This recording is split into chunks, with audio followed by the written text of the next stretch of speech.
नमस्कार दोस्तों, स्वागत है आपका हमारे YouTube चैनल में। आज की इस वीडियो में हम माघ मास की कथा अध्याय 25वां का पाठ करेंगे।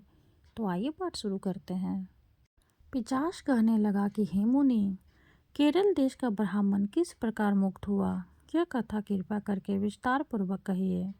देवदूती कहने लगा, केरल देश में वासु नाम वाला एक वेद पारंगत ब्राह्मण था।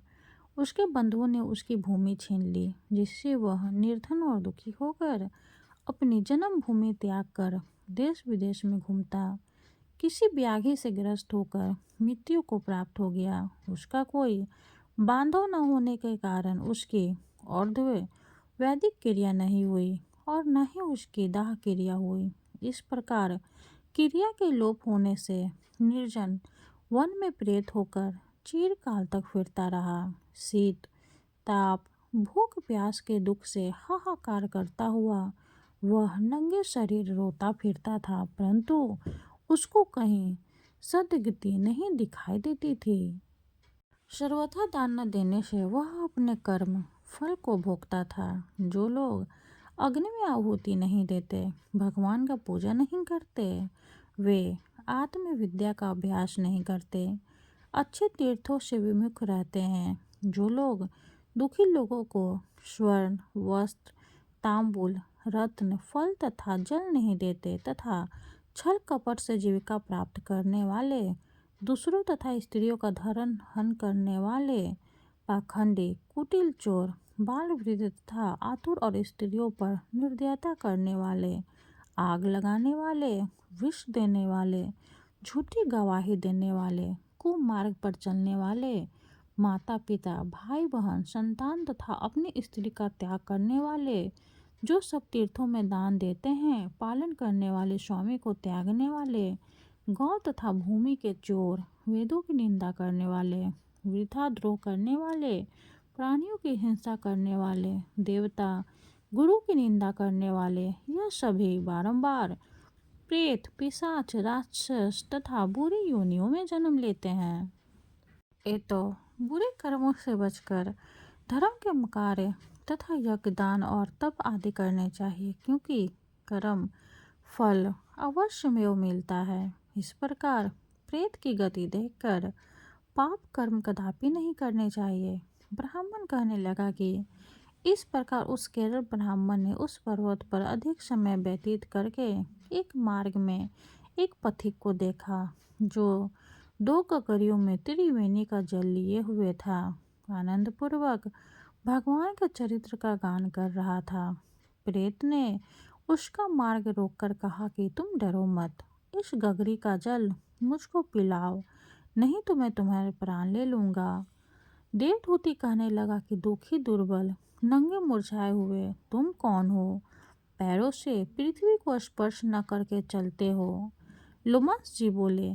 प्रेत यह वचन सुनकर कहने लगा कि मेरे ऐसा होने का कारण सुनो। मैंने कभी ब्राह्मणों को दान नहीं दिया, अत्यंत लोभी, क्रियाहीन, दूसरों के अन्न से पलने वाला था। मैंने कभी किसी को भिक्षा नहीं दी, न दूसरे के दुखी से दुखी हुआ। प्यासे प्राणियों को मैंने कभी जल नहीं पिलाया। मैंने कभी छाता जूता दान नहीं किया, न किसी को जल का पात्र, पान या औषधि किसी को दान दी। न मैंने अपने घर में कभी किसी अतिथि को ठहराया, उसका सत्कार किया। अंधे, वृद्ध, अनाथ और दीनों को मैंने कभी अन्न से संतुष्ट नहीं किया और न ही किसी रोगी को मुक्त किया। न कभी ब्राह्मणों को दान दिया, न कभी अग्नि में हवन किया। वैशाख आदि मास में किसी को ठंडा जल नहीं पिलाया।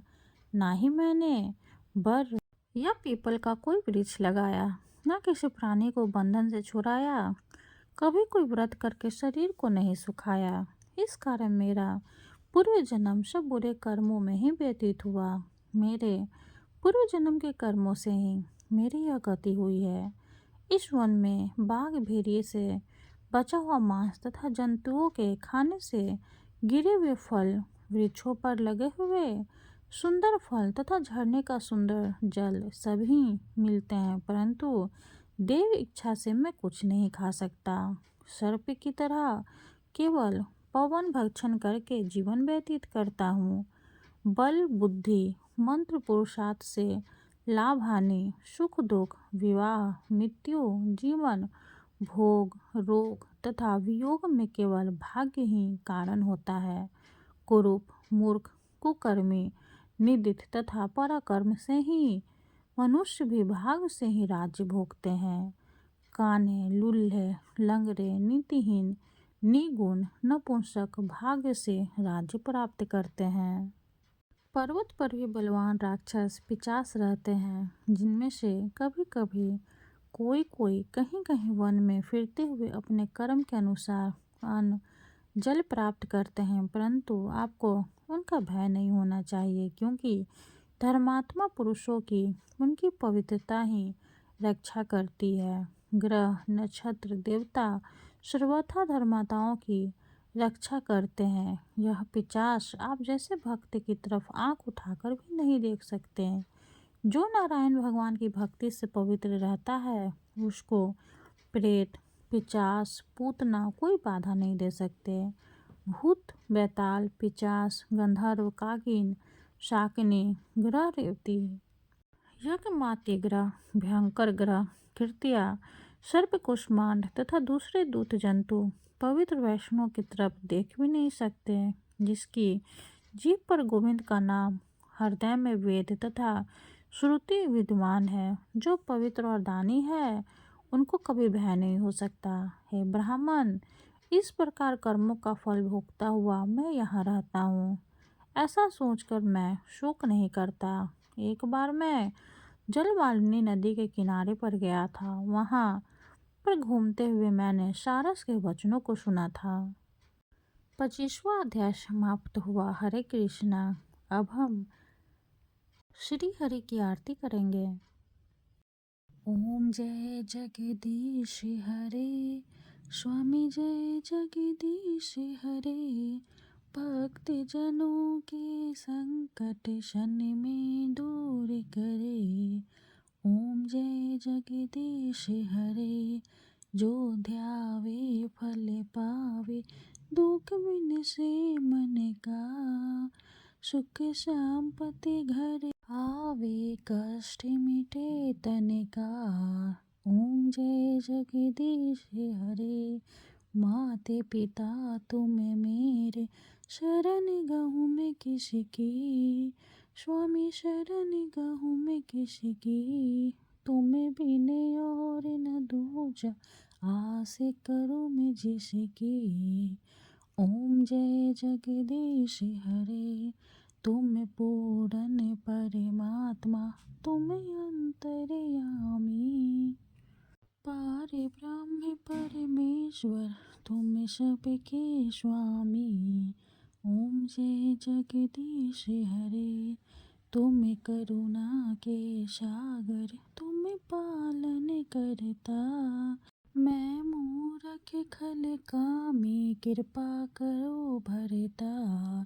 ओम जय जगदीश हरे तुम हो एक अगोचर सबके प्राणपति स्वामी सबके प्राणपति। किसी विधि मिलूं दया में किसी विधि मिलूं दया में तुमको मैं कुमति। ओम जय जगदीश हरे दिन बंधु दुख हरता तुम ठाकुर मेरे स्वामी तुम ठाकुर मेरे। अपने हाथ उठाओ अपने हाथ उठाओ द्वार पर आ तेरे। ओम जय जगदीश हरे विषय विकार मिटाओ पाप हरो देवा स्वामी पाप हरो देवा। श्रद्धा भक्ति बढ़ाओ संतन की सेवा। ओम जय जगदीश हरे श्री जगदीश जी की आरती जो कोई नर गावे स्वामी जो कोई नर गावे। कहते शिवानंद स्वामी भजत शिवानंद स्वामी सुख संपत्ति पावे। ओम जय जगदीश हरे ओम जय जगदीश हरे। विष्णु भगवान की जय हो।